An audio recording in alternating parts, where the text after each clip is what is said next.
সম্মানিত ভিউয়ার্স, আজকে আমার এই ভিডিওর মাধ্যমে জমি মাপার কৌশলটা খুব সহজেই বুঝতে পারবেন একটা অ্যাপস এর মাধ্যমে, মোবাইল অ্যাপস এর মাধ্যমে। স্কয়ার, তারপর ত্রিভুজ আকারের জমি, যত বাহুর জমি হোক সবকিছুই খুব সহজে মাপতে পারবেন। তো আমি প্লে স্টোরে আছি, প্লে স্টোরে আসার পর সার্চ করবেন বিডিল্যান্ড সার্ভ ক্যালকুলেটর। বিডিল্যান্ড সার্ভ ক্যালকুলেটর লেখার পর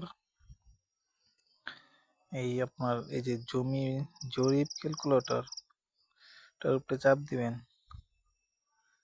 তারপর আমার এখানে ইনস্টল করা আছে বিধায় আমি সরাসরি ওপেন করে নিচ্ছি।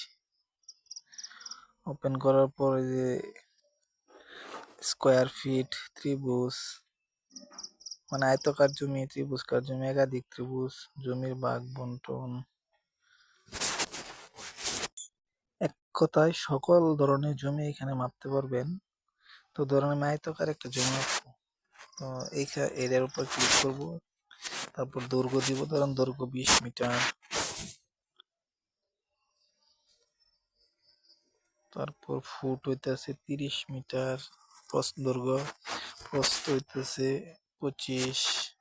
আমি একটা মানে না, জমিটা মেপে বের করার পরে এগুলা বসাবেন, আর আমি একটা মানে বোঝানোর জন্য বসাইতেছি। তো এখানে ধরেন 36, পরে পরিমাপে চাপ দিবেন। মোট ক্ষেত্রফল এত, মোট শতাংশ এত, কাঠা এত, সবকিছু বেড়ে আসবে। তো খুব সহজেই এভাবে আপনি জমি মাপতে পারবেন। আশা করি সবাই ভালো থাকবেন। ভালো লাগলে ভিডিওটি লাইক দিবেন, সাবস্ক্রাইব করে রাখবেন। আরো ভালো ভালো ভিডিও আসতেছে সামনে, সব ভিডিওগুলি আপনাদের উপকারে আসবে ইনশাল্লাহ।